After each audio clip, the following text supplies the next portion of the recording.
Shri Krishna Chaitanya Prabhu Nityananda Shri Advaita Gadadhara Shivasati Gaura Bhaktivinoda Hare Krishna Hare Krishna Krishna Hare Hare Hare Rama Rama Rama Hare Hare. First of all, our masses come in our pranams unto the lotus feet of our most worshipful Shri Giridhari. Nitya Leela Pravishta Om Vishnupad Shishna Bhakti Vedanta Narayan Goswami Shri Maharaj Gaura Pandava Guru Varga and all assembled Vaishnavas and Vaishnavis. So Vaishnava will ask the question, what is nature of sadhu? So when we say nature and swabhav, that means that is his character, that is you cannot separate from him. His very self, his very swarup. So when we say sadhu, what is his nature? This is a very important question because we always hear just now, respect the sadhu, or don't offend the sadhu, the greatest danger is sadhu ninda. So then therefore we have to identify who is sadhu. So unless you know what the nature of sadhu, then how you can know? So in Bhagavatam, there's description giving 26 qualities of sadhu, of devotee. But then we're going to explaining that of the 26 qualities, the main quality is full surrender to Krishna. This is like the main quality. Without this, then really everything else is not complete. The others can be there, but if this quality is not there, exclusive surrender unto Krishna, then that person really you cannot consider sadhu. Because when we say sadhu, someone connected to Sat, to the eternal. So the devotees, their only shelter really is Krishna. And in this way, they're not taking shelter of anything in this world. So therefore, they are connected to Bhakti, to the eternal dharma, to the eternal world. And so, by that means, they have no other faith on any other thing. They have no faith in karma, in gyan, in yoga, in any other thing. Their only concern is to be connected, to be sheltered in the lotus feet of Krishna. So this is sadhu. So when you say full surrender, then we can have some understanding when we're explaining the 6 symptoms of surrender, no? Anukulyasya sankalpa pratikulyasya bhajanam prakshishyati visvaso bhoktritvi varanam tatha atmanikshepha karmane. So what is that?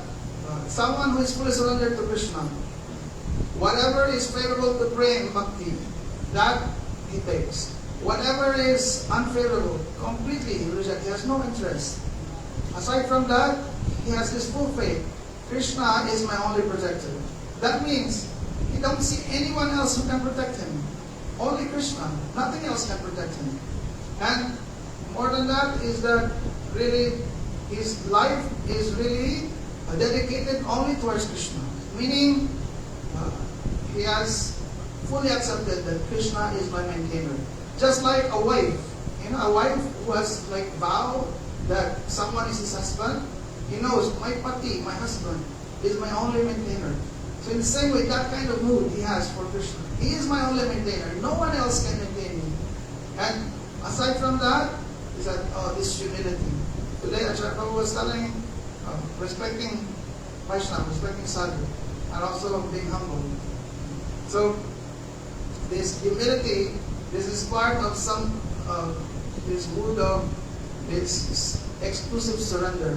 Why? Because once you are surrendered and you have like this realization, Bhagavan is my protector, He is so great, He is my maintainer, then you feel like so little, like really I am nothing. He's only the one that's like, only His mercy is maintaining me.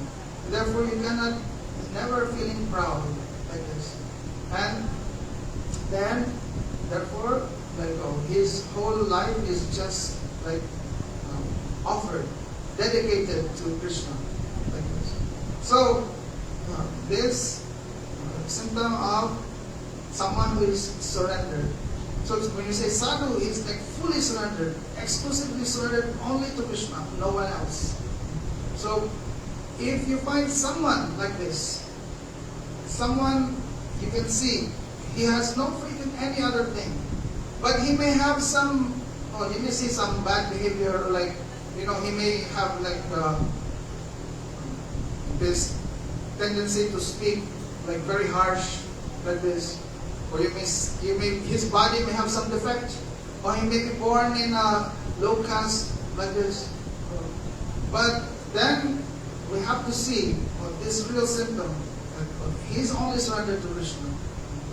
If you look at all these like so-called impurities and you criticize that sadhu, then this is what you call sadhu ninda. It's a very grave offense. Krishna will take offense of that. So this is the quality, the nature of sadhu.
चक्षुरुन्मिलितं येन तस्मै श्रीगुरवे नमः।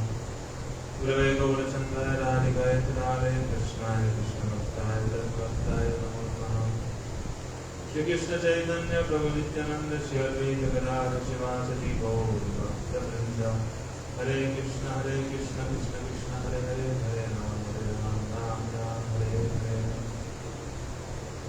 First of all, my sister Nandava Pranam, thousand times Lord Sri Darshan Paramaratnam Guru Bhagavanam, Vishnu Bhara Sodra Shishima Bhakti Vedanta Narayan Jai Maharaj Shri Gurudev. Secondly, I offer my sister Nandava Pranam, thousand times Lord Sri Darshan Shri Rupanuga Gauriya Guru Bhagavan.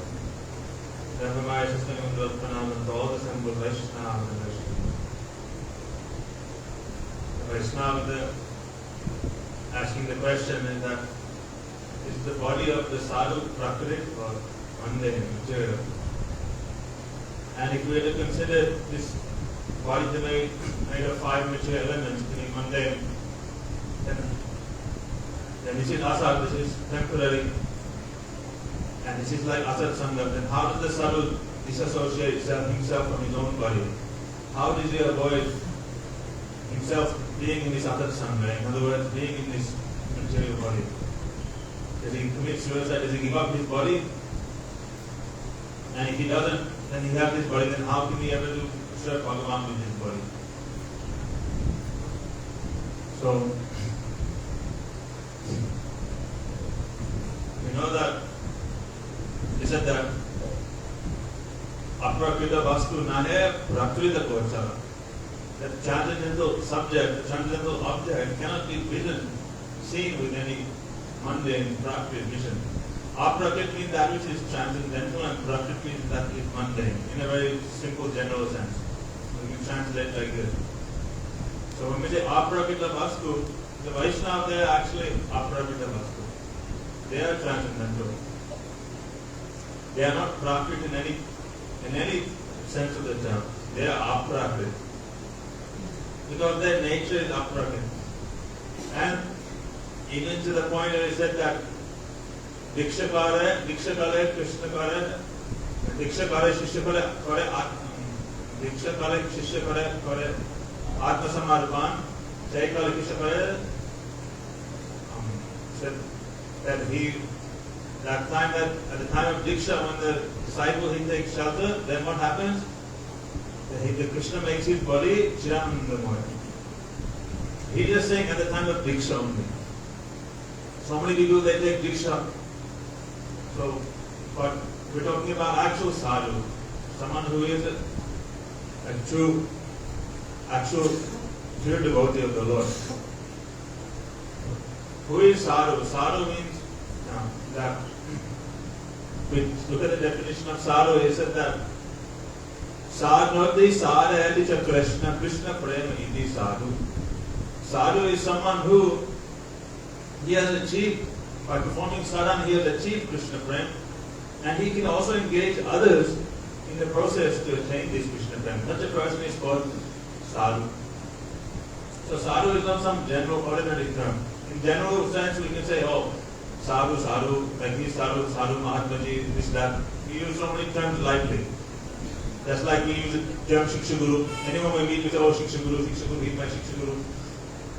But in the true sense, if we look at these terms, then we can find that actual sadhu is some very, very high class thing. Giridhari used to say, who is real sadhu? When Krishna would sing sa, re, ga, ma, pa, and then the gopis would sing da, ni, sa, and Krishna would become so impressed with the gopis, how they sing such a high note, he would clap his hand, he would say sadhu, sadhu.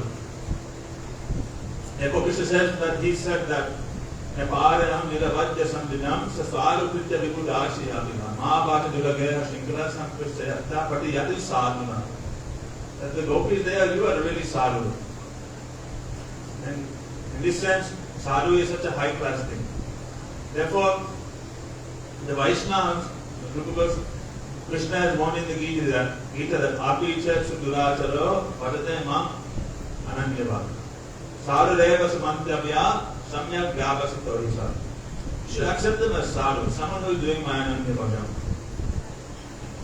Vajidatu with the sevaya. Someone who is really serving me. I mean, in good of ananya, in a one-pointed way, accept him as a sadhu. Therefore, Rupa Goswami, he said that he is warned. Drishtasa bhava janita vapushacha dosha na prakritattam iha bhakta janasya pasya. Don't have this prakrita, this mundane vision towards devotees. Gangam vasam nakaro gudgura pena pankaya brahma dravatam apagachita niranam. Just like Ganga is brahma drava brahma. And then we know that we have this murti like Achala Brahma. So the Vaishnavas, they are like the embodiment of the Bhagavad. They are also not different. They are such Hadhari. They are Brahma, they are direct manifestation of Brahma himself. They are also transcendentally situated. The sadhu should always be seen in this vision. Even sometimes they ask Gurudev the question that sometimes someone they don't have a fortune to even receive such a high class Sadguru. They may receive even Madhyamani Guru, Kanishta Guru. And then, but in what vision should they see their Guru? And Guru has said that you should try to see them in the top, worship them as in the topmost Guru. So what will happen, even though they are not qualified for this worship, Krishna will accept that worship. He will accept your mood. Krishna will accept that mood and you will get benefit from that. So this vision, we shouldn't think that the Vaishnava body is anywhere in this practice. Mahaprabhu, when Sanatana Goswami, he walked all the way through the Jarikanda forest all the way to Bengal. He drank some dirty water on the way and he got something boiled on his body. Then Mahaprabhu, whenever Sanatana Goswami see Mahaprabhu offered his pranam from a little distance. But Mahaprabhu, he loved Sanatana Goswami so much, he would run to him and he would embrace him. And as he was embracing Sanatana Goswami, the pimples and the boils on his body, they would burst. And the pus would smear all over Mahaprabhu's body. And Sanatana Goswami would be punishing himself. Diktan, oh, hi, what am I doing? I have come here for associate to do service, but now I am committing this offense. And Mahaprabhu said that, no, that Vaishnava is always Shananda. That Vaishnava Takura Apura Kitasara Nirdosha Ananda. They are Vaishnava Sharira Sarvara Pavitra. Jai Ninda Himsa Kuri. The Vaishnava is always pure. And those who criticize, those who find fault, they actually are great offenders. They commit great violence. And this is why Mahaprabhu said this fast and this blood that is on my body, this is like Hari Chandan. This is like more cooling than sandalwood paste. And then they had a very beautiful discussion. Very nice shlokas there, everything. And how Mahaprabhu, he said that if this, that the unfortunate, if due to some misfortune, the seva goes very far away, then the Lord is very mercifully grab him by the head, he will bring him back. He will not leave his servant. And this way, they had very nice discussion, and finally in the end, Haridas Thakur was also there. Haridas Thakur, we know that he is Param Bhagavat, he is Namachari himself, but he is always such a humble Muslim. I am Muslim, I am born in this world, born family, this and that. And therefore he will never go near, when Mahaprabhu Nityananda was taking prasad inside Advaitacharya's house, he will be sitting outside. Do not come disturb. Do not go inside the Jagannath temple. Always this deep mood of humility. Then, when they were discussing all these things with Sanatana Goswami, then Mahaprabhu embraced Sanatana Goswami, his whole body became golden. All his sword and everything went away. Just like the Kushta Vipra in South India also. The worms were falling from his body, and he picked up the worm and put it back in his body. Then Mahaprabhu also embraced him and turned him into golden. And he began lamenting, hi, what have you done? Before I was very happy with all these worms in my body. Why? Because then all the nonsense people, worldly people, they have stayed far away. They have no desire to enjoy me. But now I have a nice body, golden body, now everyone will come and enjoy me. The Mahaprabhu said, no. It's my blessing, no one will disturb you, no one will come near you, or no one will disturb your bhajan. Then this way, Sanatana Goswami even wanted to commit suicide. And Mahaprabhu found out, and this is how the conversation started. Then Mahaprabhu said, if I would achieve Krishna prema by giving up this body, I would have done it 100 times already. But this body is been given to us by the Lord. Like you should consider this body like Hari Mandir, like temple. Therefore we put Varashtilak on this body. And we install Thakurji in the different parts of the temple, different body parts. And we maintain, we take care of this body. Why? Because it is useful to engage ourselves, our senses in Krishna Seva. This way we can purify our hearts. If you think that I will jump to the end, I'll jump to the top of the tree and catch the fruit, then what will happen? You'll fall down. There is a crumb, there is a secret we have to go. And we have received this prarabdha karma. We are the cause of this prarabdha karma. This is not Krishna's fault. He is not the cause of this. We have done some wrong, therefore we are in this material world and we have this prarabdha karma. And therefore, we have to tolerate all these things. That's this. Tattenu kamsam samikshamana punjana evatman pitam vivakam. Vikvat bhagavat vidahan namaste. Yaji vaidya mukti pade satayava. We should tolerate all these things and progress in our devotion. Therefore, we have been given this body, therefore we offer and utilize it in the Lord's service. Like Ambarish Maharaj, Savai Mana Krishna Pararavinda, Vaisham Savai Kushta Gunan Vasne, Chakram Achta Satka Kode, like this. Hare Mandara Marjanalisho, Chakram Achta Satka Kode, Kundalinkala Darshanalisho, Takvitya Gatma Sparsha Anga Sampano. One by one we engage all of our limbs, our voice, our senses, everything in Krishna's service, then it becomes purified. Vaishnava said, body is like chandan. You rub it, use it in Krishna service, Hari service. Just completely smash it in service, then what will happen? Then this chandan will come, this fragrance will come. Otherwise, all anartha will go and then beautiful will come in the heart. Don't be attached to this body. If you see this body as asat, you see this body as mundane, then you are absorbed in our asat, then you are in asat sangha. But if you see that, oh, I have received this durlava manusya janma, I have received this very human form of this birth, I should utilize this in Krishna seva, Hari seva, I should serve the sadhu. Then this body becomes tolerable, then it becomes helpful. Like the mind is your worst enemy. But if you train your mind to engage in Krishna service, then your mind will become your best friend. And then, that's why Sanatana Goswami said, Harinam that is chanted in the mind is 1,000 times greater than Harinam that is chanted out loud. Because in your mind you can perform this Manasi Seva. This Amani Manada Hoy Sada Krishna Nam Re Bade Raga Krishna Seva Manasi Seva. This Manasi Seva. This direct service of Radha Krishna will take place.